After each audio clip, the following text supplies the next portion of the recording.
Welcome back, ChangeMakers. This week we are going to be talking about safety tools, and specifically what kind of safety tools went directly into the ChangeMaker game.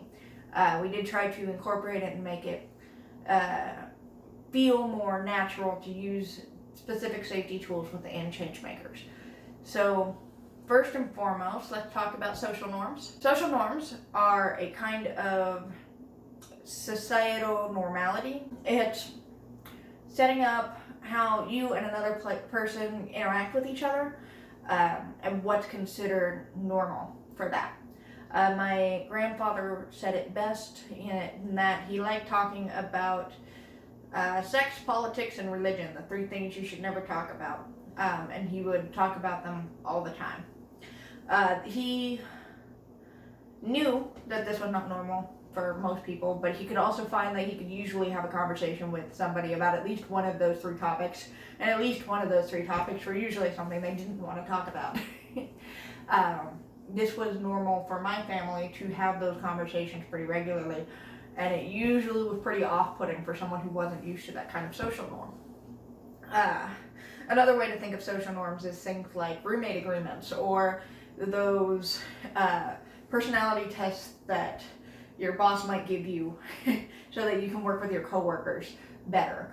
These are the social norms. These are kind of really rigid ways to figure out what's okay and what's not okay to be doing at a group. So even if you say you don't use safety tools, you probably do use social norms. You probably recognize facial expressions. You probably know what's okay and what's not okay to talk to with your friends at the table. This only really becomes a problem if you want to talk about heavier subjects, or if you are interacting with a brand new group and you don't know their social norms yet. This also goes into things like knowing when to set things, when to meet up, how long a session goes, who's going to be at the table. These are normal social norms that people tend to have, just things you don't necessarily need to say, but you already know the answer to. After social norms, we usually do kind of stopgap measures, just to make sure that if we do ever miss social cues, or if we just completely blitz through something and we miss that somebody wasn't feeling particularly comfortable, we usually have these kind of emergency break options to make sure that players know what to do when they are completely uncomfortable and they don't know how to voice that properly. The first one is the open door policy. Players are always allowed to leave the table, no questions asked. They can just get up and leave, remove themselves from the situation, and cool themselves back down, and then they can come back. We'll just tie them right back into the game as if nothing had happened. If they want to bring it up, they can. In fact, if they want to bring it up, they should, because it's important to be able to have that conversation. Some players really do need that interaction and to not treat it like it never happened, because then it kind of gets marginalized and pushed off to the side like it wasn't that important when it was their whole world. After the open door policy, maybe a little before the open door policy, if they're starting to feel uncomfortable, or if they're starting to see a lot of red flags and they're like, yeah, this is some dangerous waters here, they can tap the X card, which is just a card that'll be on the table, or they can hold it up and say, hey, can you tone it down a little bit, or I don't like the way you phrase that, or anything like that. If they tap it, the CM then knows, oh, okay, I need to change what I was doing. This relies pretty heavily on the CM, or on other players to recognize that that's happening, or even on the player themselves to know to tap the X card. So this is definitely an emergency break situation. They're seeing the issues and they can move forward, which tends to not work very well. Instead, we tend to have the safety tool right before that is usually a check-in. You've probably seen check-ins sometime during your school life. It's usually when the teacher comes up to you and says, do you understand the topic? Yes, maybe, no. It also comes up in things like Scout's Honor or the wolf symbol to try and try to get all eyes on them and keep the attention focused. This is a check-in, so you're making sure that everybody's on the same page, they're all okay with the content, and they know where they're going, what they're doing next. Our check-ins tend to go, they start with the CM or any player can always start a check-in with most people know this as the OK symbol. I will always know it as the F symbol. If their hands aren't very good at doing complex shapes, they can only do an O or fist. And if that's just up, then they know, okay, that's the OK, is everybody fine? Or in our case, we have it ingrained into the game that this is the vote symbol. Someone will hold up the symbol, okay, are we good? And everybody else will either say give a thumbs up or thumbs down or something in between. This works well for virtual tabletop as well. You can always just shove it, always put it in the chat messages of just a thumbs up emoji or yes or no. For the ones in the middle, I've seen the hand wave symbol. I like to do the cowabunga hang loose symbol. And that kind of just tells you where you're going with it. If anybody gives the I'm just not okay symbol, you can always say, you can pause the game and talk about it, or you can just say, okay, we're going to move to something different. Let's have a slightly different conversation, and we'll just change the script a little bit. And those are perfectly valid. Players feel like they are heard, it's understood.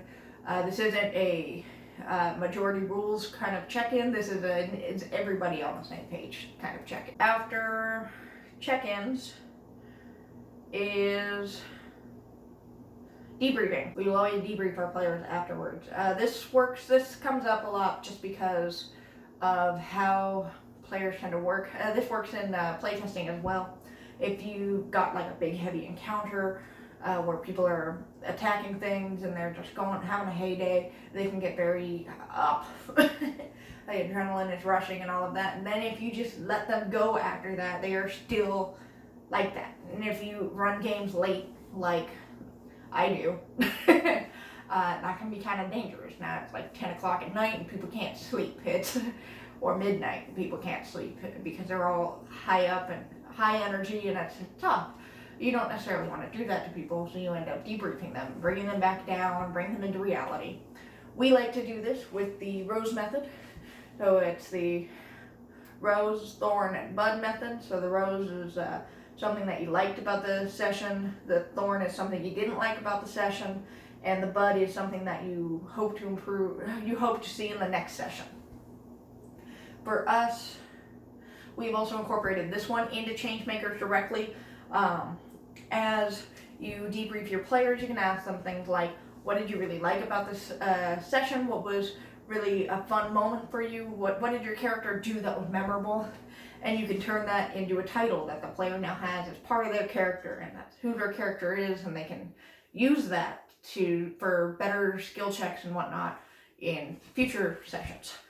Similarly, did you get everything done that you wanted to get done? Were there any moments that you weren't so interested in, or that you felt needed to be talked about, or anything like that? And you have the opportunity to talk about them. You can add them to promises, or check off promises and get skill points and get advancement level points, and you can move your character up and get better skills and better opportunities.